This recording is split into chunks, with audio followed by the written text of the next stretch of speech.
Social media पे देखते हैं एक टैगलाइन चलती है, अब है ही सत्य है, तो अर्थ क्या है? चलो वो समझे। एक इंटरव्यू सुन रहा था सर कि उसमें आपने ये कहा कि मैं राजनीति में आना ही नहीं चाहता था, तो क्या करना चाह रहे थे?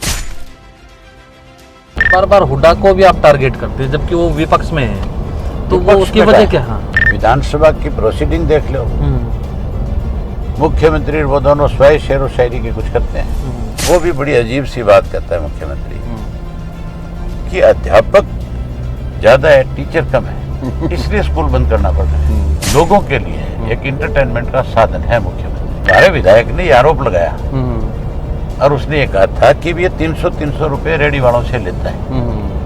उस बेटी के साथ जब हुआ था उसी वक्त जो आज किया जा रहा है, अगर उसी वक्त सख्त हो जाते ये करते तो ब्रिजभूषण सिंह अब तक जेल में बंद होता। एक नई पिक्चर बनवाई है इन्होंने द केरला के नाम से, जिस पिक्चर में हिंदू और मुसलमान एक दूसरे के प्रति कैसे जहर उगलता है वो चीज दिखाई गई है। पिक्चर देखते हैं कभी लगता है वक्त? फिल्म नहीं, फिल्म तो कोई कभी कभार कोई साल में 2 साल में कोई एक आधी कभी। लास्ट पिक्चर कौन सी? तो यहाँ पे जिस तरीके से समझौते की भी बात चल रही थी कि इन लोगों का या फिर कांग्रेस का या कुछ आगे बात बड़ी लीडर से ऊपर या कुछ ऐसा हुआ, फिर जज्बा वालों में हमारे में क्या फर्क है? लोगों को आज इस बात का एहसास हो रहा है कि नहीं हो रहा है कि जो लोग झूठ बोल करके वोट ले गए थे, आज वो किसी गांव में घुस के तो दिखाए, अपने हल्के में भी जाके दिखाए, लोग वहम निकालते हैं। इतनी साफ गोई राजनीति में चलती है क्या? इसका नुकसान तो होता होगा कई बार। तो सफर में जैसे चलते हैं तो म्यूजिक है, आपका शौक है, खाली वक्त मिलता है तो आप किताब पढ़ते हो कोई? डॉक्टर कह रहा था इससे पेन बढ़ सकता है, और मैं बोला मेरे दर्द इन चीजों का नहीं, मुझे जिस चीज का दर्द है पहले उसका इलाज करूंगा। किस चीज का दर्द है?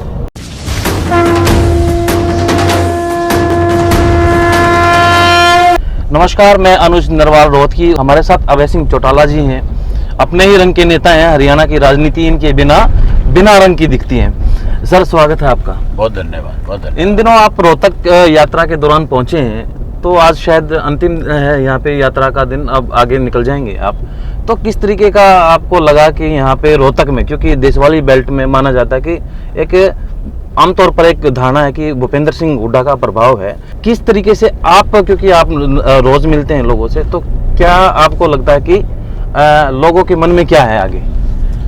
मैं अब तक 10 डिस्ट्रिक्ट कर चुका हूँ और 10 जिलों के साथ साथ अब तक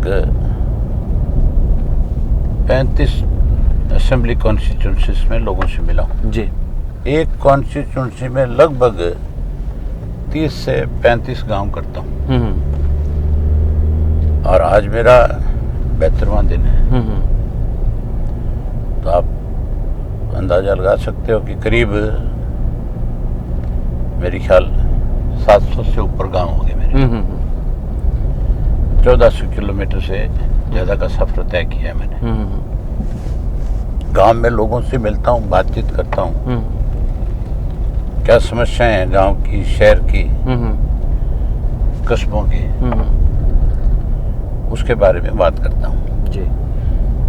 रात को जी अगर मैं किसी कस्बे में रुकूं तो वहाँ अलग अलग एरियाज में जा करके लोगों के साथ बैठता हूँ, चाय पीता हूँ जी, उनसे बातचीत करता हूँ, उनसे भी पूछता हूँ भी तुम्हारे शहरों में कोई डेवलपमेंट हुई क्या इस सरकार बनने के बाद, या कोई ऐसा सरकार ने काम किया हो जिससे इस शहर को कोई फायदा मिला हो।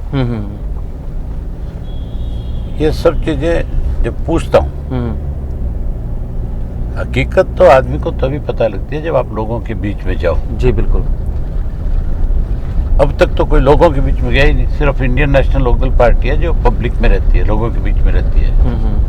चौटाला साहब भी आज 89 साल की उम्र में है, लेकिन वो भी मेरी ख्याल हर रोज लोगों के बीच में जाते हैं, मिलते हैं, पूछते हैं, और पूछ करके फिर वो उस बात पे मतलब ये नहीं है कि उसका वो जाके मिलाए पूछे, बाकायदा नोट करते हैं कि हमारी सरकार बनने के बाद हमें ये सारी सुविधाएं लोगों करेंगे को फिर उनकी। से देनी, ऑन करनी पड़ेगी सारी चीजें। तो महम में गए सर, वहाँ पे मुख्यमंत्री का पैतृक गांव भी है, वहाँ भी गए क्या आप? बड़ी हैरानी की बात है, गए थे क्या? मेरा कल का प्रोग्राम था अच्छा। और मैं कल जब उनके गांव में गया, यहाँ डेवलपमेंट का पता लगता है कि कितनी डेवलपमेंट हो रही है, हकीकत यही पता चलती है। कोई कितना भी बड़ा दावा करे, दावे की पोल जो है चीफ मिनिस्टर के गांव से खुल जाती है। तो वहाँ कल मैं वहाँ गया तो वहाँ पे महिलाएं थी कोई 200-250 के करीब, आदमी भी बहुत बड़ी संख्या में थे। महिलाओं ने जैसे मैंने बातचीत शुरू करी तो महिलाओं ने कहा कि हमारे यहाँ पीने का पानी नहीं है। मतलब वाटर वर्क्स है गांव में, हमारे टाइम की बनी हुई है, उस वक्त पीने के पानी की कोई किल्लत नहीं थी। अब पीने के पानी जो है, क्योंकि नहर ही नहीं आती, 42 दिन में 3 दिन पानी चलता है, तो पीने का पानी कहाँ से आएगा, मोल लेना पड़ता है उनको। तो बुनियादी चीज है। हाँ, और उसके बाद गांव की सारी गलियां उखाड़ रखी है, 3 साल से उखड़ी हुई हैं गलियां। गांव के अंदर कोई आदमी अपनी कार, कोई आदमी अपना स्कूटर, बच्चे पढ़ने वाले स्कूटर पे जाते हैं और है तो गिरने का डर रहता है, अपने साधन से भी अपने घर पे नहीं जा सकता। तो गांव में उनके अगली बात सुनो, जी जी, उस गांव में हमारे वक्त का बना हुआ एक हॉस्पिटल है, उसमें डॉक्टर नहीं है, स्टाफ नहीं है कोई भी, सड़कों का तो बुरा हाल है ही है। मैंने पूछा कोई स्टेडियम, कोई खेल का मैदान, वो भी नहीं है। फिर मैंने एक चीज और जाननी चाहिए, और जाननी भी क्या चाहिए, मैं हमारे कार्यकर्ता के घर पे जब यात्रा का दोपहर बाद का जब शुरुआत होती है, उससे पहले मैं उसके यहाँ चाय पीने गया। वहाँ पंचायत की जमीन में कम्युनिटी सेंटर बना हुआ था। मैंने उनसे पूछा, मैं बोला भाई ये किसने बना रखा है? तो बोले जी सरकार ने बनाया है। अब उसकी हालत ये थी कि कम्युनिटी सेंटर के 4 दीवारी नहीं, लोगों ने कम्युनिटी सेंटर के अंदर भी, कम्युनिटी सेंटर के बाहर भी गोबर पात रखा था। मैंने कहा ये सरकार ने इसकी 4 दीवारी नहीं कराई? बोला नहीं कराई। क्या ना 4 दीवारी, ना उसमें जाने के लिए कोई रास्ता, सड़क बनी हुई, बस वहाँ पे कच्चे रास्ते से जाओ। तो ये हालत है सरकार की। जब चीफ मिनिस्टर के गांव में इस किस्म की स्थिति है तो बाकी गांव में क्या होगा? विकास के दावे पूरे करते हैं। यही शहरों का हाल है। रोहतक में बारिश पड़ी थी 4 दिन पहले, सारा शहर पानी से भर गया था। भूपेंद्र सिंह हुड्डा ने सारा शहर खोद के रखा 3 साल तक, कहा कि मैं सीवरेज की व्यवस्था नए सिरे से करना चाहता हूँ, बड़ी व्यवस्था के साथ इस शहर में पानी रुके ना कहीं। वो भी पैसे खा गए ठेकेदार उनके। और आज हालत ये थी कि जब बारिश हुई तो फुट 1.5 फुट पानी था, लोगों के घरों में पानी जा रहा था। ना शहर की तरफ ध्यान है सरकार का, ना गांव की तरफ। सरकार तो एक ही चीज पे जोर लगा रही है कि कैसे लोगों को तंग करके पैसा लिया जाए। शहरों में सबसे बड़ी दिक्कत है प्रॉपर्टी आईडी की, गांव में सबसे बड़ी दिक्कत है आधार कार्ड को पैन कार्ड के साथ लिंक कराने की। आपने आधार कार्ड तो गांव में बना रखा है, आपका अगर बैंक में अकाउंट है तो आपको उसको पैन कार्ड के साथ जोड़ना पड़ेगा। पैन कार्ड किस चीज की नीड है, किसकी जरूरत है? कि जो इंडस्ट्रिस्ट है, जो कोई टैक्स पे ही है, उसके लिए होता है। बिल्कुल। आम आदमी जो खेती मजदूरी करने वाला है उसके लिए नहीं है। इस सरकार की सोच देखो, ये कितने गहरे लोग हैं। पहले मोदी जी ने सबके बैंकों में खाते खुलाए कि कल को हमने ये करके भी लोगों से पैसा लेना है। खाते ये कह के खुलवा दिए थे कि 15-15 लाख रुपए आपके खाते में डालूंगा। मेरे ख्याल हिंदुस्तान का कोई भी व्यक्ति नहीं बचा होगा जिसने बैंक अकाउंट नहीं खुलवाया होगा, लगभग सबके। उसमें पैसे इकट्ठे किए गए, बैंकों में पैसा डलवाया गया आम लोगों का। उसके बाद अब कहते हैं कि उसको आधार कार्ड को पैन कार्ड के साथ लिंक कराओ। और लिंक करवाओगे उसको, पहले पैन कार्ड बनवाओ, फिर उसको लिंक करवाओ, उसमें 1100 रुपये लेते हैं। 1000 रुपया सरकार की फीस है और 100 रुपये जो है जो लिंक करने वाला है, जो उसको जोड़ने वाला है, वो लेता है। हाँ, वो भी इन्हीं की एजेंसी है, किसी और की एजेंसी नहीं है, इन्हीं की एजेंसी है जो ये काम कर रही है। ये बताए सरकार जो है भी वो 1100 रुपये लेकर के आप लोगों को उससे क्या सुविधा दोगे? उसका कोई जवाब नहीं, कोई सुविधा दे ही नहीं सकते। जी जी जी। तो किस तरह से गरीब आदमी से भी, मतलब उसकी पॉकेट से भी पैसे निकालने के लिए सरकार ये इस तरह की योजनाएं बना लेती है। इसीलिए लोग आज पूरी तरह परेशान हैं। अब तो लोग इस इंतजार में भी चुनाव हो जाए, बस जैसे चुनाव होगा इस भाजपा जसपा को लोग सफाया कर देंगे। ये कहीं खड़े रहने लायक नहीं बचेंगे। लोग इनके उम्मीदवार जो बनकर के टिकटें लेकर के वोट मांगने जाएंगे, उनको जूतों से भी पीट सकते हैं, ऐसी हालत भी हो सकती है। तो आप कई दिन से रोहतक में हैं, तो चर्चा ये है कि आप जैसे भूपेंद्र सिंह हुड्डा के मित्र हैं सुभाष बत्रा जी, उनसे के साथ भी भोजन कर रहे हैं। आपके मैंने उनसे भी पूछा था इंटरव्यू में, उन्होंने कहा था कि आपके दादाजी भी, उनके पिताजी और यहाँ पे पुराने संबंध रहे हैं। लेकिन अब कोई खिचड़ी पक रही है क्या कुछ राजनीति में, कुछ अलग से?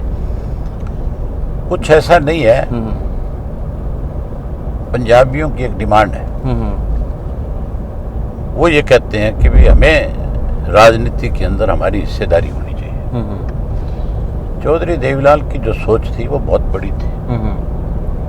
चौधरी देवीलाल किसी एक कम्युनिटी के बारे में नहीं सोचते थे, हर कम्युनिटी के लोगों को उन्होंने सत्ता में हिस्सेदारी दी।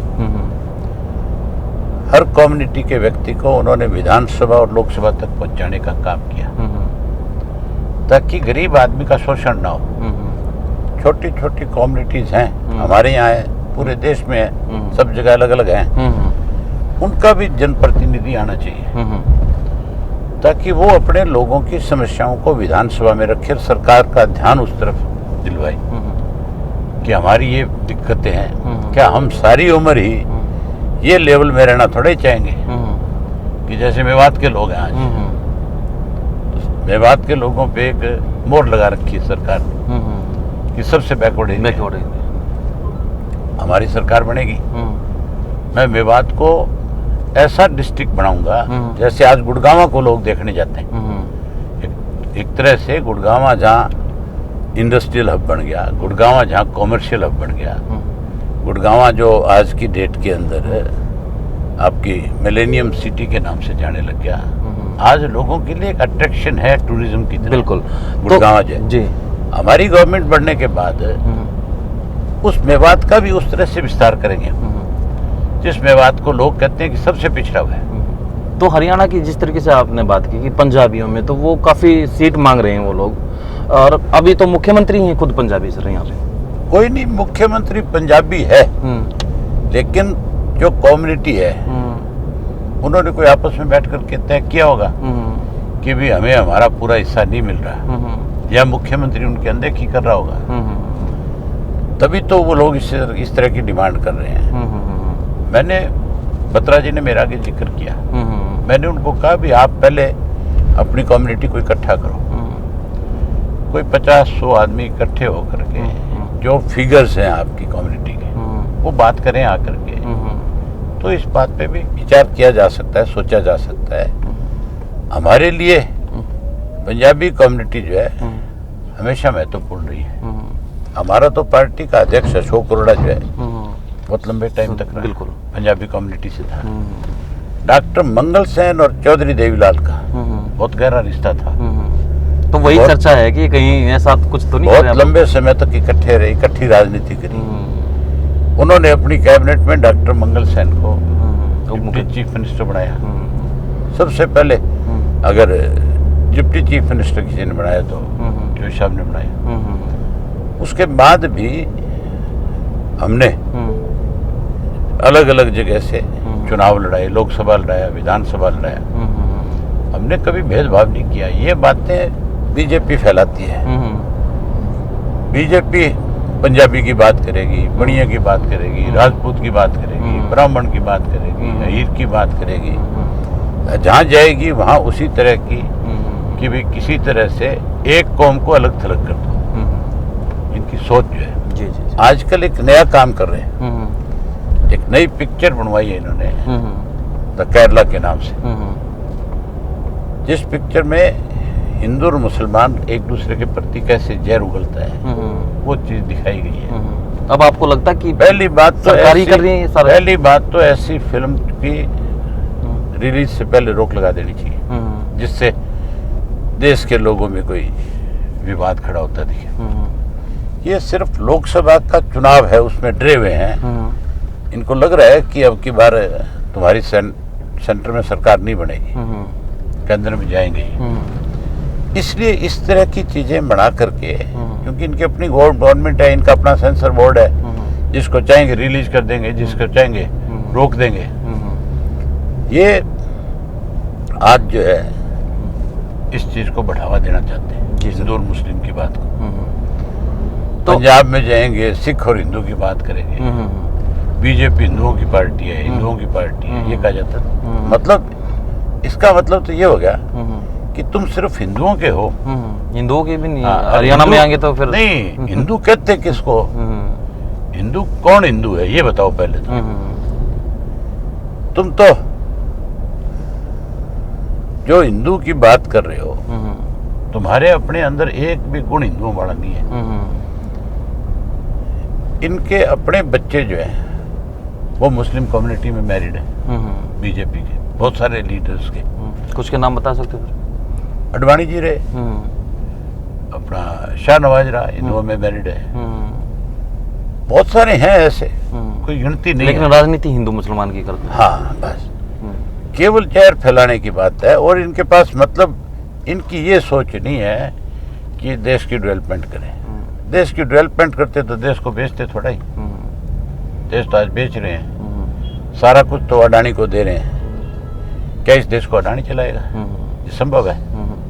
ये तो असंभव चीज़ है। सर, आप रोहतक में हैं तो आपके मित्र भी हैं, आप हमेशा कहते हैं कि हमारा तो कोई इस तरीके से दिक्कत है नहीं। हुड्डा साहब के तो मुलाकात हुई, फोन वोन पे कुछ हुआ ना? कोई बातचीत नहीं है मेरी उनसे। अच्छा, एक बार ये खबर ये आई थी कि कुछ चाय वाय के लिए आपने उनकी तरफ से मुझे आप जैसे साथी ने पूछा कि जी आप बत्रा जी के यहाँ गए खाना खाने, तो क्या हुड्डा साहब के पास भी चाय पी सकते हो? मैं बोला भी क्यों, कोई गुरेज है इस बात से? अगर वो होंगे यहाँ पे तो जिस घर में चौधरी देवीलाल गए, मुझे उस घर में जाने में कोई गुरेज नहीं है। मैं उनके पास भी जाकर चाय पी सकता हूँ। मैंने पता करवाया तो वो थे नहीं, होते तो मैं जरूर उनके पास चाय पी के आता। सर, समझौते की बात हमारा जी कोई आपस में दुश्मनी नहीं, हमारा तो आपस में राजनीतिक इशू है। और राजनीतिक इशू तो बहुत सारे लोगों के साथ है, कोई एक गुंडा के साथ थोड़ा ही है। ठीक बात है। तो यहाँ पे जिस तरीके से समझौते की भी बात चल रही थी कि इन लोगों का या फिर कांग्रेस का या कुछ आगे बात बड़ी लीडर से ऊपर या कुछ ऐसा हुआ? ये चीजें जो है सिर्फ कयास लगा रहे हैं आप जैसे लोग। जैसे बहुत सारे पत्रकार साथी पूछते हैं। हाँ, बार बार यही सवाल पूछा जाता है। ये पूछते हैं ना, आपको एक तो गुस्सा भी आ जाता होगा कई बार उन्होंने एक ही सवाल। अच्छा, कोई गुस्सा नहीं उसमें, ये तुम्हारे सोचने की बात है। ये चीज बहुत ऊपर के लेवल की है। ये जिस दिन होगी उस दिन पूरे देश का जो है मीडिया जो है इस पर चर्चा करेगा। ये बातें चल रही है आपस में। नीतीश कुमार जी इस बात को आगे बढ़ाने में लगे हुए हैं। और कर्नाटका का चुनाव है परसों। आज वोटिंग है, 13 को नतीजे आ जाएंगे। उसके नतीजों के बाद इसके ऊपर फिर से आगे शुरुआत हो जाएगी, क्योंकि अभी तो इन दिनों में आज तक सबकी स्टेट में कोई छोटे मोटे चुनाव चल रहे हैं। किसी के बाई इलेक्शन है, किसी का नगर पालिका नगर निगम के चुनाव है। 13 के बाद मोस्टली सब लोग जो है फील्ड में आ जाएंगे। तो 2000 फिर इस इशू पे बातचीत होगी, आगे बढ़ेगी। ये बात ना तो मेरे लेवल की और ना ही भूपेंद्र सिंह हुड्डा के लेवल की, जिस पे हमारे से पूछा जाता है। ये है केंद्रीय लेवल की, जो पार्टी के हाई कमांड हैं, इस पे फैसला वो करते हैं। बीजेपी का कोई नेता यहाँ पे कह दे कि हमारा तो ये फैसला है, हमारा वो फैसला है, ये जैसे डिबेट नहीं होती आजकल, डिबेट में अपनी अपनी लड़ाई लड़ रहे हैं सब, अपनी अपनी भाषा बोल रहे हैं सब, लोग उसको देखकर ये समझते होंगे कि इनकी पार्टियों के फैसले हैं। कोई पार्टियों का फैसला नहीं है, वो तो आप लोगों को भी तो चैनल अपना चला रहा है। हाँ।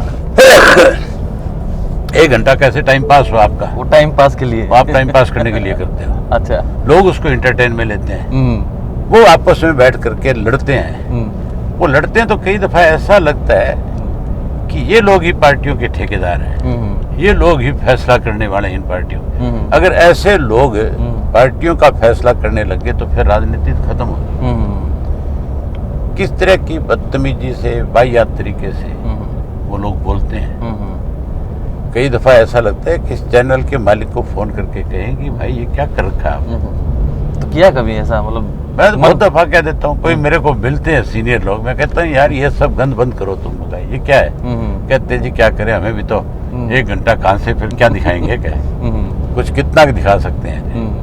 मैं बोला भाई तुम्हारे सारे प्रदेश के अंदर पत्रकार साथी हैं, 100 खबरें बनाओ, 200 बनाओ, वो दिखाओ। डेवलपमेंट के ऊपर देखो हुआ कि नहीं हुआ, सरकार की क्या कमियां हैं। हाँ। सरकार कोई डेवलपमेंट कर रही है वो भी दिखा दो। ठीक है बात। लेकिन सरकार की जो कमियां हैं वो भी उनको उजागर करो। सरकार के जो कोई मान लो मुख्यमंत्री की घोषणा है और वो नहीं हो रही पूरी, वो दिखाओ, तुम बताओ। अब मुख्यमंत्री सरसा में जा रहा है, रानिया हल्के में जाएगा, डबाड़ी में जाएगा और मेरे ख्याल काड़ावाली में जाएगा या सरसा में जाएगा। जो पहले घोषणाएं करी है 1 साल पहले जब गए, पहले तो मुख्यमंत्री ये तो बताए वहां जाने से पहले कि मैंने 1 साल पहले वहां पे ये घोषणाएं करी थी और वो सारे काम मेरे कंप्लीट हो गए। अब मैं दोबारा आप लोगों की समस्याएं जानने हैं और उनका समाधान करना चाहता हूँ। फिर तो कोई बात तो मीडिया में भी रिपोर्ट्स नहीं हो रही है आपके हिसाब से? फिर तो कोई लगता है कि कोई मुख्यमंत्री जो है अभी प्रदेश के बारे में सोच रहे हैं। जी सर। पुरानी जो घोषणा है उनमें से तो एक भी पूरी नहीं करते। नहीं, मीडिया रिपोर्ट करती है इस तरीके की? नहीं करते। ये करनी चाहिए मीडिया को। अब हमारे यहाँ मुख्यमंत्री कहता है कि मैंने मेडिकल कॉलेज बनाना है सरसा में। अरे बनाना है, ये कहना तो बहुत आसान है, बनाओ तो सही। कोई नींव रखो, कोई काम शुरू करो, कोई पैसा दो, कोई समय सीमा तय करो, कितने दिन में बनेगा। आप सिविल हॉस्पिटल के डॉक्टर पूरे नहीं कर सकते, बात मेडिकल कॉलेज की करते हो। जी सर। किसका बेवकूफ बना रहे हो? लोग अब इतने बेवकूफ थोड़ी हैं। अब बच्चे पढ़े लिखे हैं, समझदार हैं। ये बच्चे उसका मजाक उड़ाते हैं कि किस तरह से। मुख्यमंत्री की एक वीडियो चलती है आजकल, कई दिन से चल रही है सोशल मीडिया पे। सोशल मीडिया पे है और उसमें कौन बनेगा करोड़पति जो है, अच्छा, उसके ऊपर अमिताभ बच्चन के सामने एक एक्ट्रेस है, फिल्म एक्ट्रेस, वो उनके सामने 3 सवाल करती है कि सर मैं कंप्यूटर ने जो आपके लॉग किया है उसमें एक चीज आपको दिखाना चाहती हूँ। उसमें पहला जब दिखाती है तो लोग सोचते हैं पता नहीं क्या चीज होगी, और है हमारे मुख्यमंत्री के डायलॉग्स एडिट किया हुआ है। हाँ, मुख्यमंत्री जो बोल रहा है उसमें, उसको अगर आप भी देखोगे तो आप भी हंसोगे कि चीफ मिनिस्टर क्या कह रहा है। 3 इस तरह के एपिसोड छोटे छोटे उसके कोई आधी मिनट के। तो यूज करते हैं सर सोशल मीडिया? दूसरा जो है क्यों नहीं करते, सारी दुनिया देख करती है। दूसरा उसमें जब दिखाते हैं तो मुख्यमंत्री जो कहता है वो बड़ी अजीब बात है। 26 अगस्त जो है कहता है हमारे लिए बहुत महत्वपूर्ण दिन है, गणतंत्र दिवस है 26 अगस्त। अभी तो हाल में भी बयान आया था एक जज साहब को लेके। हाँ, एक फिर वो कहता है, वो भी बड़ी अजीब सी बात कहता है मुख्यमंत्री कि अध्यापक ज्यादा है, टीचर कम है, इसलिए स्कूल बंद करना पड़ रहा है। आप मुख्यमंत्री हो यार, कम से कम सोच समझ के बोलो क्या कह रहे हो। तो विधानसभा में मुलाकात होती है तब नहीं कहते आप, मतलब ये आप बात क्या करते? बिल्कुल, मैं जब भी मिलते हैं, जो मुख्यमंत्री को मजाक नहीं बनना चाहिए कहीं पे भी। मुख्यमंत्री बहुत सीरियस होना चाहिए। ठीक है, आप फुर्सत में हो, आपस में कुछ भी करो, लेकिन पब्लिकली आप क्या कह रहे हो उस बात का तो बहुत सोच समझ कर बोलना चाहिए। पर यहाँ तो किसी बात की चिंता ही नहीं है, कोई डर ही नहीं है, कोई यूं नहीं है भी लोगों के लिए तो कितना बड़ा मजाक है। उन्होंने मुख्यमंत्री के पद की गरिमा को मनोहर लाल जी ने खत्म कर दिया। अब तो लोगों के लिए एक इंटरटेनमेंट का साधन है मुख्यमंत्री। अरे तू बैठ जा, अरे तू बैठ जा, सुन ली मैंने तेरी, बहुत हो गया है, नहीं दूंगा बिजली, नहीं दूंगा बिजली, नहीं दूंगा बिजली। क्या क्या बोल रहे, फिल्म बन रही है कोई? जिस तरह के डायलॉग बोल रहा है मुख्यमंत्री, बाला लेके खड़ा हो, तेरी गर्दन काट लूंगा, ये मुख्यमंत्री के काम थोड़ी है। इसीलिए लोग जो है मुख्यमंत्री को सीरियस नहीं लेते। इंटरटेनमेंट मानते हैं आपके हिसाब से? इंटरटेनमेंट का एक साधन है मुख्यमंत्री। तो आपने विधानसभा का जिक्र किया सर, आप जाते हैं तो कई बार बड़ा तीखी बहस हो जाती है। मैं अपनी पूरी तैयारी के साथ जाता हूँ। मुझे किस इशू पे बोलना है, क्या बोलना है, मैं कोई भी बात जो है उससे बाहर जाकर के नहीं करता। मेरी बात का अगर सरकार सही जवाब नहीं देगी तो मेरी ये जिम्मेवारी है कि मैं सरकार को इस बात के लिए प्रेशर करूं, जवाब दो, ये प्रदेश का इशू है, मेरा नहीं है। फिर उसमें विचलित होती है सरकार।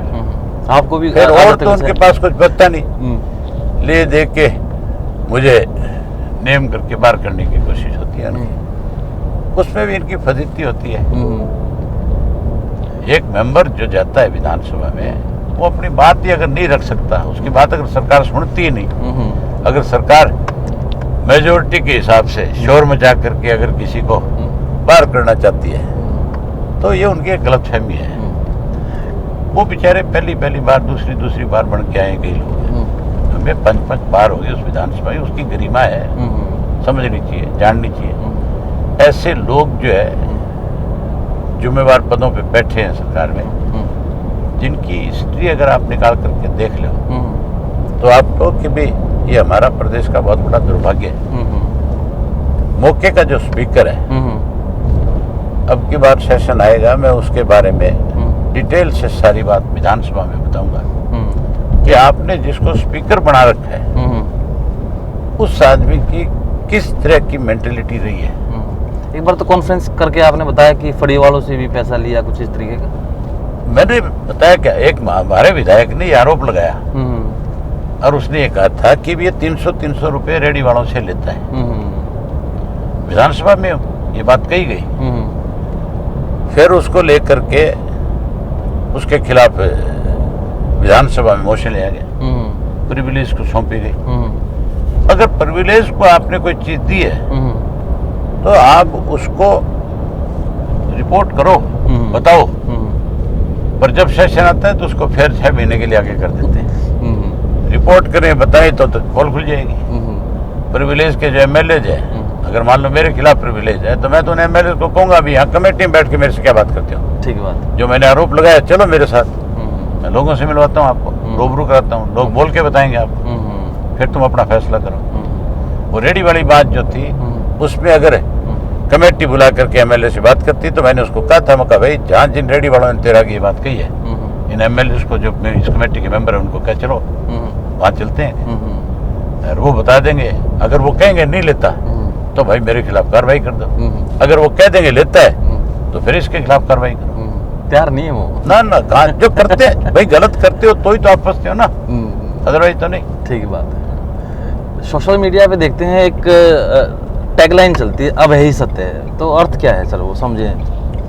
भाई औरों के लिए तो नहीं चलती, मेरे जैसे और बहुत हैं, बिल्कुल हैं, एमएलए हैं, एमपी हैं, देश के अंदर बहुत सारे हैं। मेरे पे कोई भरोसा है तभी लोग चलाते होंगे, मैंने तो नहीं चलाई। तो आई वो सामने तो आई होगी आपने? नहीं, मैंने खुद तो नहीं चलाई ना, है तो लोगों आपके की चलाई, फॉलोअर्स हैं, मेरे फॉलोअर्स हैं, उन्होंने चलाई है। मेरे जो विरोधी हैं उनसे भी पूछ लो वो क्या कहते हैं इसके बारे में, तो वो भी कह सकते हैं। जी। या अगर वो ये कहे कि ये इनकी अपनी टैगलाइन है तो वो ये साबित करें कि मैंने कहाँ झूठ बोला है। मैं अगर आप मेरे पास किसी काम के लिए आओगे, अगर आपका काम होने लायक है और आपको परेशान किया जा रहा है तो मैं फिर किसी अधिकारी के दफ्तर में जाने से भी नहीं हिचकिचाता। मैं उससे भी पूछ लेता हूँ जा करके कि भाई तेरे को नौकरी और तनख्वाह किस बात की है, ये आदमी तेरी वजह से परेशान क्यों है। तो अगले को इस बात का जवाब देना बहुत मुश्किल हो जाता है। इतनी साफ गोई सर बहुत सारे डीसीज के पास बहुत सारे गांव के लोगों के, शहर के लोगों के बहुत सारे मुकदमे फंसे रहते हैं। मैं बाकायदा तौर पे टेलीफोन करके कहता हूँ डिप्टी कमिश्नर को, तो निपटाएं। हाँ क्यों आप निपटाओ, क्यों नहीं निपटाते, किस बात की लंबी डेट देते हो, क्यों देते हो? जी, सवाल ये है आपसे कि इतनी साफ गोई राजनीति में चलती है क्या? इसका नुकसान तो होता हुआ कई बार। क्या नुकसान है? कि नाराज हो जाते हैं आदमी, नो ठीक है जी, अब एजेंसी ने तो मुंह पे ही मना कर दिया। हाँ ठीक है, वो एक बारी मेरे से जरूर रुष्ट होता होगा, लेकिन फिर जब वो और जगह चक्कर काटता है, वहां से जब परेशान होता है, तो फिर वो ये कहता है कि मैं बिल्कुल पहली दफा पहले ठीक आदमी के पास गया जिसने मुझे कहा कि होने लायक चीज नहीं है। पहली बार हो सकता है नाराजगी, दूसरी बार पर नहीं, वो थोड़े दिन बाद वो अपने आप ही ठीक होकर के आता है मेरे पास कि मैं ही गलत था। तो एक वो फिर मेरी सबके बीच में बैठ करके बात भी करता है। अच्छा, काम नहीं हुआ, लेकिन अगले ने बात तो मजबूत करी। मैं कभी कमजोर बात नहीं करता। जी जी जी। मैं एक चौधरी देवीलाल भी यही करते थे, चौटाला साहब की भी खूबी यही है, मुंह पे ही अपना जो है करना है नहीं कहते हैं, इसलिए लंबा चला जाता है उसमें राजनीति में। एक इंटरव्यू सुन रहा था सर कि उसमें आपने ये कहा कि मैं राजनीति में आना ही नहीं चाहता था, तो क्या करना चाह रहे थे? एक्चुअल में क्या था, मैं अपनी खेती संभालता था। अच्छा, फार्मिंग करता था। मैं अपनी पढ़ाई खत्म करने के बाद खेत में आके लग गया, ग्रेजुएशन के बाद। हाँ, वहाँ पे हमारे गांव का चुनाव था, पंचायत का। और जब वो पंचायत का चुनाव गांव का हो रहा था, तो गांव की सर्व समिति हो रही थी, बैठ करके पंचायत चुनी जा रही थी। मेरा वोट तेजाखेड़ा में है। अब तो मैंने चौटाला गांव में बनवा लिया अपना वोट। अच्छा। पहले उस वक्त तेजाखेड़ा में था। तो गांव के लोग सारे आए, आकर के कहने लगे सर्वसम्मति होगी, हमने फैसला कर दिया, इसको सरपंच बना रहे हैं, इनको मेंबर बना रहे हैं, लेकिन एक जगह बात अटकी हुई है, वो सिर्फ आप ठीक कर सकते हो। मैंने कहा भी अगर मेरे से ठीक होने वाली चीज है तो मैं जरूर आपकी इस मामले में हेल्प करूंगा। ये तो बहुत अच्छी बात है कि आप बैठ के पंचायत बना रहे हैं। तो वो हमारा जो है ना, मेरा जहाँ वोट बना हुआ है उसके आसपास में 50 घर हैं, ढाणियां हैं, खेतों में रहते हैं लोग सारे, तो उनके वोट वही हैं। वो एक वार्ड है एक तरह से पूरा। तो कहने लगे आपके वार्ड का पंच जो है वो बनाना है हमने। मैंने कहा किसी को बना दो, सारे अपने लोग हैं, और किसी को इस तरह से देखो ही क्यों, जब बैठी पंचायत बना रहे हो भी किस पार्टी से संबंध रखता है, किसी को बनाओ जो आपको लगे कि आदमी समय निकाल सकता है, आपके लिए काम कर सकता है। कहते नहीं, ये पंचायत जब हम बैठ के बना रहे तो ये फैसला हुआ था कि उस पंचायत में आप मेंबर बनोगे। ये पंचायत का फैसला था? हाँ, ये गांव का फैसला। तो बड़े साहब से हुई थी बात? नहीं, किसी से भी नहीं। अच्छा, ये गांव का फैसला था, गांव के लोगों का फैसला था। मैंने कहा यार तुम मेरे को क्यों इसमें डाल रहे हो, तुम अपने लेवल से गांव को गांव की तरह से रखो। चौटाला साहब ने कुछ नहीं कहा फिर? नहीं, किसी ने कुछ नहीं कहा, उन्होंने मुझे बना दिया मेंबर। उसी के बाद चुनाव आ गया आपके ब्लॉक का चेयरमैन का। पहली दफा ब्लॉक के चेयरमैन का चुनाव था, और वो चुनाव ऐसा था कि पंच और सरपंच जो है वो पहले डायरेक्टर बनाएंगे, और फिर वो डायरेक्टर जो है आगे चेयरमैन बनाएंगे। तो मुझे सारे जितने पार्टी के लोग थे उन्होंने आकर के कहा कि भाई ये चुनाव तो अब चेयरमैन वाला भी तेरे को लड़ना पड़ेगा। तो मैंने कहा ठीक है, जब तुम्हारा ये फैसला है तो मैं लड़ लूंगा। भजनलाल की सरकार थी? भजनलाल की सरकार थी। तो सारे पंच सरपंच जो हमारे ब्लॉक के थे उन सबसे बातचीत करी, सबको साथ लिया। ब्लॉक के जो डायरेक्टर थे वो मेरे ज्यादा जीत गए, 2 मेरे ज्यादा थे। भजनलाल ने 1 साल तक चुनाव नहीं होने दिया। अच्छा। डेट डिसाइड कर देते थे, कभी छुट्टी भेज दिया, बीमार हो गया, कोई और बहाना लगा लिया। आखिर हाई कोर्ट से मुझे आदेश करा करके वो चुनाव कराना पड़ा, और फिर मैं वो चुनाव जीता, चेयरमैन बन गया ब्लॉक का। तो डायरेक्टर्स को नहीं, क्योंकि सरकार होती है तो बहुत कोशिश करी, तो जो लोग मेरे चुने हुए लोग थे मेरे साथ पक्के थे, वो टूटे नहीं उनसे। जी जी। फिर उसके बाद जिला परिषद का चुनाव आया, तो मुझे फिर कहा गया भी जिला परिषद का भी चुनाव तुझे लड़ना होगा, नहीं लड़ेगा तो फिर जिला परिषद में लोगों में थोड़ी सी रहेगी कि पता नहीं कौन चेयरमैन बनेगा, कौन क्या बनेगा। फिर मैंने जिला परिषद का चुनाव लड़ा, तो उस वक्त हमारे महिला रिजर्व थी शेड्यूल कास्ट की।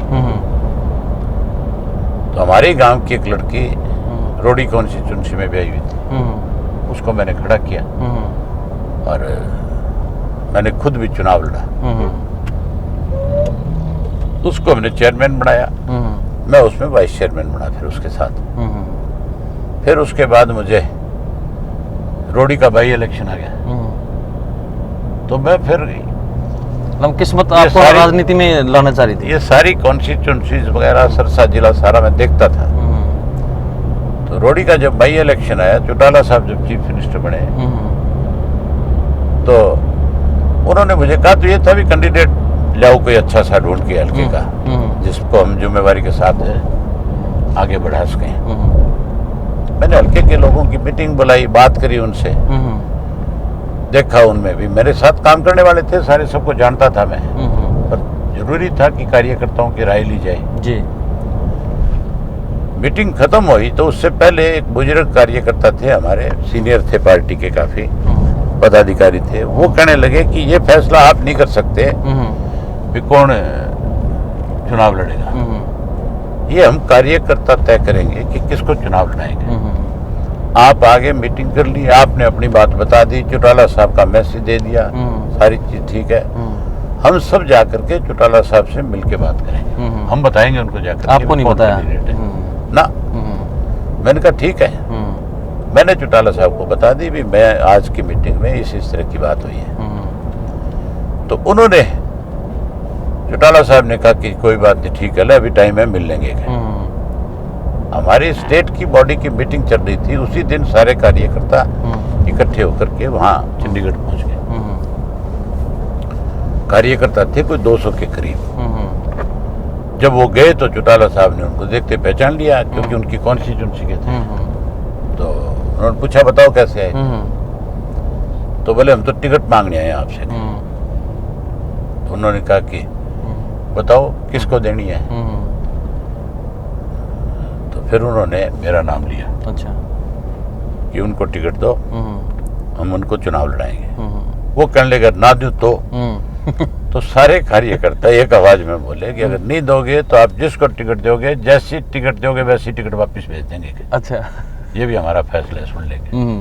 फिर भी हम अपना फैसला नहीं बदलेंगे, जो हमारा फैसला है वही रहेगा। पार्टी के सारे लोग थे उस मीटिंग में, सबने कहा कि भाई कार्यकर्ता की भावनाओं को हमें इग्नोर नहीं करना चाहिए। फिर उसने डिसाइड हो गया मेरा कि मैं चुनाव लड़ूंगा। और उस चुनाव में मैंने किसी एक भी पार्टी के पदाधिकारी को, स्टेट के को, या किसी एमएलए को, मिनिस्टर को, चौटाला साहब को, किसी को भी कॉन्स्टिट्यूंसी में नहीं आने दिया। अच्छा, खुद ही आपने? मैंने कार्यकर्ताओं को कहा, मैं बोला अगर तुम मेरी टिकट लेकर के आए हो तो मेरा चुनाव तुम लड़ोगे, मैं भी चुनाव में कम समय लगा पाऊंगा। तो कार्यकर्ता मुझे कहने लगे कि तेरे को आने की जरूरत नहीं। अच्छा। और उस वक्त बड़ी अफवाह फैलाई गई थी कि भी मैं सारा कैप्चर कर लूंगा। अच्छा। दिल्ली से पत्रकार, चंडीगढ़ से पत्रकार, बहुत प्रयास हो रहे थे इस तरह के भी, किसी तरह इस इलेक्शन को खराब कर दिया जाए। मैंने पत्रकारों को कहा कि तुम मेरे ऑब्जर्वर हो, जाओ रहो, ठीक है। नहीं, मैं क्या, मैं तो जाता ही नहीं कहीं। अच्छा। इलेक्शन वाले दिन घर रहूंगा, तुम ऑब्जर्वर हो और तुम अलग अलग बूथों पे जाओ, कोई कंप्लेंट अगर आ जाए किसी बूथ पे आपको, आप उसी वक्त मुझे बता देना, मैं डिमांड कर दूंगा कि इस बूथ पे इलेक्शन होना चाहिए। तो यहाँ गलत हुआ है, तो ये अफवाह फैला दी इन्होंने, कैप्चरिंग हो जाएगी, ये कर देंगे आप ऐसे। तो दोपहर को जब लंच का टाइम था तो सारे पत्रकार एक गांव में मेरे पास लंच करने आ गए। वहां मैंने फिर उनसे पूछा कि क्या हुआ बताओ। कहते हैं भाई बड़ा स्मूथ चल रहा है, कोई विवाद नहीं है किसी भी तरह का, लोग अपने आप अपनी मर्जी से वोट डाल रहे हैं, हमें तो कहीं कोई इस तरह का लगा नहीं। मैं बोला फिर आपको ये बात जरूर लिख के देश की आईना दिखाना चाहिए कि किस तरह का प्रचार ये करते हैं कांग्रेस के लोग। ये विरोधी इतना प्रेम क्यों करते हैं? उस वक्त कांग्रेस थी मेन विरोधी पार्टी थी, और मैं उस चुनाव में 98% वोट दे करके जीता है। अच्छा। जो आज भी रिकॉर्ड है इंडिया का, कोई भी आदमी आज तक 98% वोट के साथ नहीं जीता है चुनाव। अरे वाह। अनअपोज तो बने हैं, लेकिन चुनाव में नेशनल पार्टियां सामने चुनाव लड़ी। मेरे सामने बीजेपी भी लड़ रही थी, मेरे सामने कांग्रेस भी लड़ रही थी। तो कांग्रेस कौन से नंबर पे आई, दूसरे तीसरे पे? कांग्रेस नंबर तो था ही नहीं किसी का, 98% वोट मेरे थे। जमानत जब्त। हाँ। तो उसके बाद तो आपकी यात्रा शुरू हो गई राजनीतिक, फिर हाँ। आपने वो बिजनेस खेती बाड़ी सब नहीं, छोड़ उसके दिया? बाद भी मैंने अगला जो चुनाव है वो नहीं लड़ा फिर। अच्छा। मैंने अगले चुनाव में भी मैंने कहा भाई मेरे आप जबरदस्ती मत करो मेरे साथ है। अच्छा। मुझे मेरा मन था कि मैं अच्छी खेती बाड़ी करूं। अच्छा। हाँ, कोई बिजनेस अपना करूं। लेकिन फिर मुझे जिला परिषद का चुनाव फिर लड़ा दिया। फिर मैं एमएलए से जिला परिषद का चुनाव लड़ा, चेयरमैन बना 5 साल। आप चाहते नहीं, फिर भी कहीं ना कहीं है ना, बस कोई ना कोई राजनीतिक मजबूरियां होती गई आगे से आगे। तो एक वक्त ऐसा है सर कि जब और मैं तो अब फिर अजय सिंह को हर जगह आगे रखता था। हाँ। इनको सजा होगी चौटाला साहब कर इनको, वो मेरे लिए एक बड़ी मजबूरी होगी थी। मुझे सारा कुछ देखना पड़ा, अदरवाइज पार्टी में दिक्कत आती थी। मैं तो फिर इनको कहीं आगे करने वाला था। अभय जी, गांव में भी आप जा रहे हैं, लोगों को कह रहे हैं कि पेंशन जब सरकार आएगी तो ये काम कर देंगे, तो थोड़ा सा बताएं कि आपके मन में क्या चल रहा है, कि क्या क्या हो जाएगा? आप देखो, एक चीज बहुत क्लियर है लोगों में कि हम जो भी कोई वायदा करते हैं उसको निभाते हैं। ये मेरी बात नहीं है, चौधरी देवीलाल ने भी जो वायदे लोगों के बीच में कभी किए, उन्होंने उन सब वायदों को पूरा किया। जब चौधरी देवीलाल ये कहते थे कि मैं बुढ़ापा पेंशन करूंगा, और ये कहते थे कि मैं 10-10 हजार के कर्जे माफ करूंगा, ये कहते थे 5100 रुपये कन्यादान के दूंगा, उस वक्त में चौधरी बंसीलाल चीफ मिनिस्टर थे, और वो ये कहते थे कि चौधरी देवीलाल आपको बेकार है, ये चीजें संभव नहीं है, ये हो नहीं सकता, सरकारी खजाने से पैसा दिया नहीं जा सकता। लेकिन चौधरी देवीलाल ने कहा कि भाई मैं कोई विधानसभा में कोई भेड़ बकरी थोड़ी चलाऊंगा, मैं वहाँ कानून बनाऊंगा और कानून के तहत आपको सारी सुविधाएं दूंगा। लोगों ने उनके ऊपर भरोसा जताया और उन्होंने जो तीनों मेन चीजें जो कही थी, तीनों की तीनों उन्होंने लागू कर दी। उससे पहले ना तो किसी प्रदेश में कर्जा माफ हुआ था, ना देश में कर्जा माफ हुआ। इंडस लिस्ट का कर्जा तो माफ होता था, ये तो कांग्रेस पार्टी रही, उसने भी हमेशा पूंजीपतियों को बढ़ावा दिया। चौधरी देवीलाल पहले आदमी थे जिन्होंने किसान को राहत देने का काम किया, और उससे पहले कोई पेंशन नहीं होती थी, पेंशन भी उन्होंने शुरुआत की। कन्यादान के रूप में कोई पैसा नहीं दिया जाता था, उन्होंने शुरू किया, अब सारी स्टेटें देती है। और हुड्डा आज कहता है कि मैं 6000 दूंगा। हुड्डा जी से एक बात पूछने की है, 10 साल चीफ मिनिस्टर है, कितनी पेंशन बढ़ाई थी, क्यों नहीं बढ़ाई, किस कारण से नहीं बढ़ाई? अब तो 6000 की बात करता है, तो तेरे पे कौन भरोसा करेगा, कैसे भरोसा करेगा? हमने जो भी कहा उसको किया। अब हम वो 100 रुपये वाली पेंशन जो है उसको 7500 रुपया करेंगे। हमने अपने वक्त में बहुत नौकरियां दी, बहुत रोजगार दिए। आप किसी भी गांव में पूछ सकते हो ये बात है कि तुम्हारे गांव में चौधरी देवीलाल के, चौटाला साहब के वक्त में नौकरी मिली कि नहीं मिली? आपको 20, 30, 50 आदमी ऐसे जरूर मिलेंगे जो ये कहेंगे कि हाँ बिल्कुल मिली। अब क्या कहते हैं, ना पर्ची है ना खर्ची है। हमारे वक्त में कौन सी खर्ची थी? कोई खर्चा नहीं है। कोई एक आदमी ये नहीं कह सकता कि किसी ने 2 रुपए भी देकर के कोई नौकरी हासिल की। पर हाल में लगता है सर ये पर्ची खर्ची का ये ठीक है इनका स्लोगन? नहीं, गलत है, झूठ बोलते हैं, सारा दिन पैसे लूट के खाते हैं, करोड़ों रुपए इनके दफ्तरों में पकड़े जाते हैं। हम आने वाले टाइम में हर घर से एक बच्चे को रोजगार और नौकरी देंगे। जो कुछ छूट जाएगा उससे, हमने पहले भी 2000 से 2005 में 11,000 रुपए बेरोजगारी भत्ता दिया। जो उस वक्त बीए पास थे, 12वीं पास था, उसको 7,000, बीए पास को 11,000। अब की बार हमने ये फैसला कर लिया कि हम उस 11,000 को बढ़ा करके 21,000 रुपया करेंगे, क्योंकि महंगाई बढ़ी है। आज 11,000 से एक बच्चे का काम नहीं चल सकता अगर वो बेरोजगार तो है। ये स्टेट पे बोझ नहीं पड़ेगा सर? किस चीज़ का बोझ? इतना पैसा हम देंगे बेरोजगारों को। हम जब 21,000 का बजट था चौटाला साहब के टाइम में, तब हमने सारी फैसिलिटीज दी हैं। आज बजट बजट करके 1,85,000 करोड़ का है। 2024 में बढ़ करके 2 लाख करोड़ का हो जाएगा। अगर 21,000 के करोड़ के बजट में हम सारी सुविधाएं दे सकते हैं, तो 2 लाख करोड़ का बजट जब हमारे पास होगा, क्या दिक्कत आएगी? हम उसके लिए और सोर्स जुटाएंगे। अभी तो खजाने की जैसे है, खजाने के हालात तो आपको पता ही है। अब मुझे सारी चीज़ों की जानकारी है। मैं जो बात कह रहा हूँ, मैं बहुत सोच समझ करके कह रहा हूँ। मैंने इन सारी चीज़ों पे रिसर्च कराया है। हमारे पास ऑफिस में टीम है प्रॉपर, तो उसके बाद सारी चीज़ें, जिसमें आईएएस अफसर है, आईपीएस अफसर है, जो सीनियर मोस्ट पोस्टों पर है, उसमें इकोनॉमिक्स है।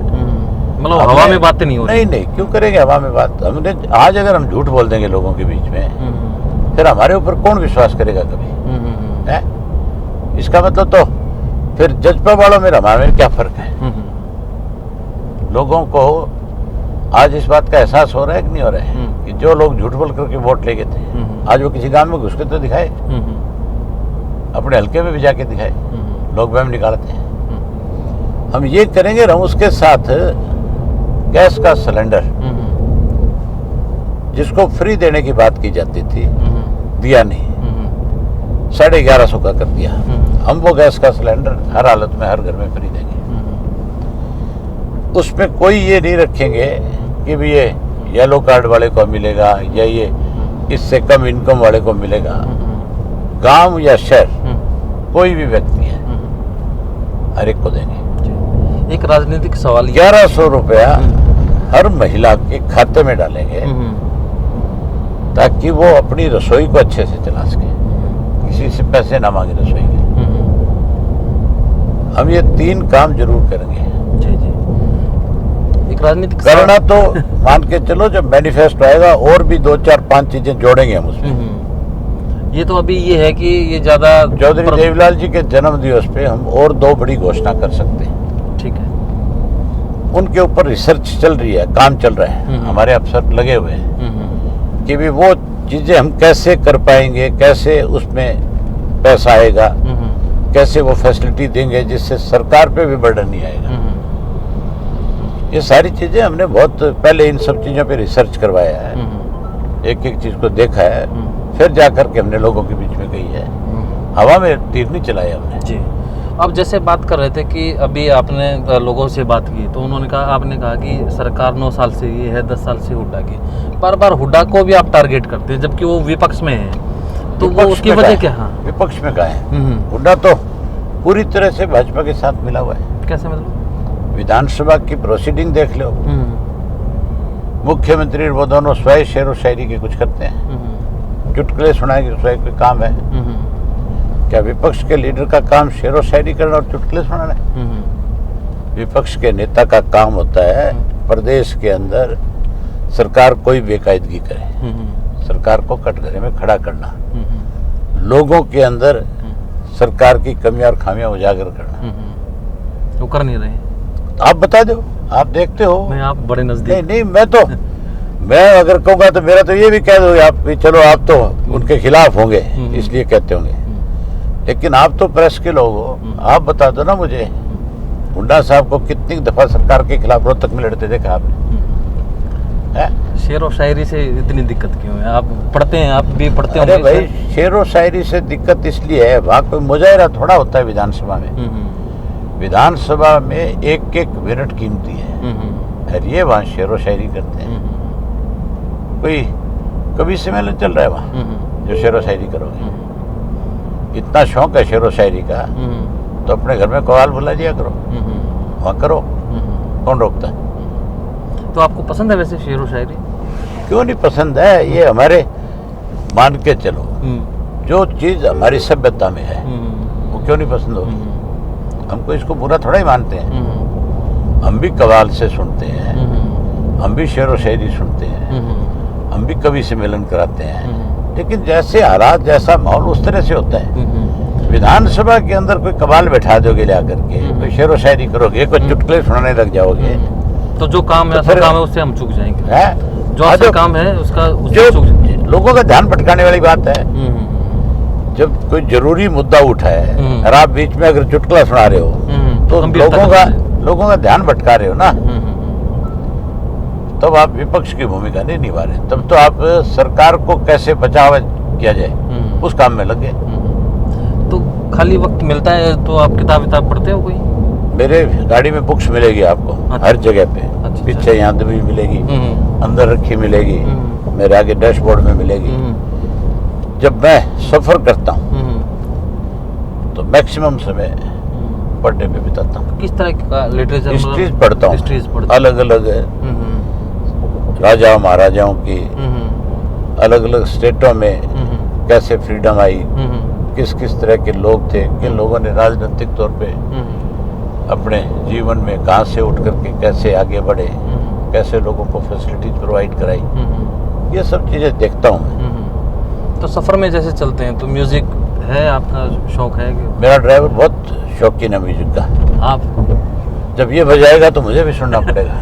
नहीं, आपकी पसंद के सुनते हैं, अपनी पसंद के सुनते हैं? ये अपनी पसंद है। गिल साहब। तो आपको पुराने गाने ठीक लगते हैं? ये जो लगा ले मैं सुन लेता हूँ। अच्छा। मेरा ध्यान ज्यादा मेरे काम पे काम होता पे है। होता है। रागनी वागनी का है कुछ? सुनता हूँ रागनी भी। अच्छा। रागनी हमारी सभ्यता में है। हमारी तो संस्कृति आज भी गांव में रागनी की है। बहुत सारी रागनियों का बहुत बड़ा महत्व होता है। पुरानी। आप कभी उसको ध्यान से सुनोगे तो पता लगता है कितनी गहरी बातें करते हैं। ठीक बात है। तो पिक्चर देखते हैं ना। कभी लगता है वक्त? फिल्म नहीं, फिल्म तो कोई कभी कभार, कोई साल में 2 साल में कोई एक आधी कभी। लास्ट पिक्चर कौन सी देखी? मुझे ध्यान नहीं कौन सी देख के आए। पहली याद है आप जब कॉलेज में? कॉलेज स्कूल में तो हर पिक्चर रिलीज होती थी, थिएटर में आती थी, कोशिश ये होती थी पहला शो देख के आए। अच्छा। लेकिन अपनी आदत नहीं है, कई सालों से छूट गई आदत। तो खाने पीने का किस तरीके से रखते हैं फिर सारा? फेवरेट क्या चीज़ है? मैं दाल रोटी। दाल रोटी? हाँ, सिंपल। आपने देखा होगा मैं हाँ। कभी भी, कई लोग तो पकवान खाते हैं, मैं दाल रोटी खा के गुजारा करता हूँ। अभी स्पोर्ट्स वगैरह में है रुचि? खेलते हैं, समय मिलता है या फिर अभी छोड़ दिया? क्योंकि एक टाइम पे तो आपने स्पोर्ट्समैन था। हाँ, नेशनल लेवल तक आप रहे हैं। आज भी मेरी हमेशा ये सोच रहती है कि खिलाड़ियों को ज़्यादा से ज़्यादा सुविधाएं मिले, उनको ज़्यादा इंसेंटिव दिए जाएं ताकि वो देश का नाम आगे करें। लेकिन यहाँ तो खिलाड़ियों के साथ बहुत बड़ा अन्याय हो रहा है आज। जंतर मंतर जिस तरह से सरकार लगी हुई है, उससे तो लगता नहीं कि आने वाले समय में हम कोई मेडल लेकर के आ सकते हैं। तो उसमें मुश्किल हो जाएगा। सर, उसमें जिस तरीके से कह दिया गया है एक ही प्रदेश के हैं, एक ही बिरादरी के हैं, तो वो कितना ठीक लगता है? ये भी तो एक जहर फैलाने वाली बात है। खिलाड़ी किसी प्रदेश का थोड़ा, ये देश का है। ठीक बात है। आप उसको किसी प्रदेश का नहीं कह सकते। जब वो तिरंगा ले करके ओलंपिक में मेडल जीतता है तो वहाँ राष्ट्रगान गाते हुए ये कहता है कि इंडिया का मेडल आया है। वहाँ ये थोड़ा ही कहते हैं कि ये हरियाणा का मेडल है, या ये थोड़ा ही कहते हैं कि ये लड़का झज्जर जिले से है, ये बेटी कोई भिवानी जिले की है, या कोई ये रोहतक जिले से है। ये नहीं कहा जाता वहाँ पे तो यही कहा जाता है कि भारतवर्ष है। खिलाड़ी तो देश का। आप भी मिले थे, गए थे वहाँ पे? है, गए थे धरने पे? कहाँ पे? जंतर मंतर। हाँ, जाके आया हूँ मैं। तो क्या लग रहा है, क्या बताया मैं खिलाड़ी? उनको कह के आया था बहुत खुल करके। मैं क्या भाई तुम जो फैसला करो, खाप पंचायत के लोग भी आए हुए थे उस दिन सारे। मैंने कहा भी हमारी बेटियों का इशू है, मैं आज यात्रा छोड़ करके आया हूँ अपने बीच में, हम भी इन चीज़ों को बर्दाश्त नहीं कर सकते। तुम फैसला करो, हमें अपनी यात्रा पोस्टपोन करनी पड़ी 5-4 दिन कर देंगे। जो तुम फैसला ले लोगे तुम्हारे साथ हमारा एक एक कार्यकर्ता, एक एक पार्टी का साथी आकर के खड़ा हो जाएगा। लेकिन इसको राजनीतिक नहीं, इसको हमें सामाजिक करना चाहिए। ये हमारी बेटियों की सुरक्षा की बात है। हम्म। ये सामाजिक ही होना चाहिए, गैर राजनीतिक करके सरकार तो कुछ सबको बुला के सख्त कदम उठाना चाहिए। हरियाणा में भी ऐसा मामला हुआ था, मंत्री के ऊपर भी लगे थे आरोप, और वहाँ हाँ, भी तो इस ये- तरीके से ये आप रवैया देख- एक जैसा ही है। ये आप देखो ना कि अगर उस बेटी के साथ जब हुआ था उसी वक्त जो आज किया जा रहा है, अगर उसी वक्त सख्त हो जाते ये करते तो ब्रिजभूषण सिंह अब तक जेल में बंद होता है, बाहर नहीं होता। तो शय सरकार दे रही है ऐसे लोगों सरकार ने दी है। को। सरकार अगर शय ना देती तो ये कैसे संभव था कि FIR होने के बाद अब तक बाहर घूम रहे हो। चोट वोट लग गई थी बीच में आपको, अब ठीक है? ठीक है, मुझे डॉक्टर ने तो कहा था रेस्ट करो, लेकिन मैंने डॉक्टर कह रहा था इससे पेन बढ़ सकता है, और मैं बोला मेरे दर्द इन चीज़ों का नहीं, मुझे जिस चीज़ का दर्द है पहले उसका इलाज करूँगा। किस चीज़ का दर्द? BJP JJP का इलाज करूँगा पहले। अच्छा। हाँ, जो लूट रहे इस प्रदेश को उनका इलाज करना जरूरी है। तो उस दर्द के आगे ये दर्द कुछ नहीं है? कुछ भी नहीं, मायना नहीं रखता कोई। तो बहुत बहुत धन्यवाद सर, आपने इतना समय दिया हमें। ठीक, thank you sir, thank you. Thank you.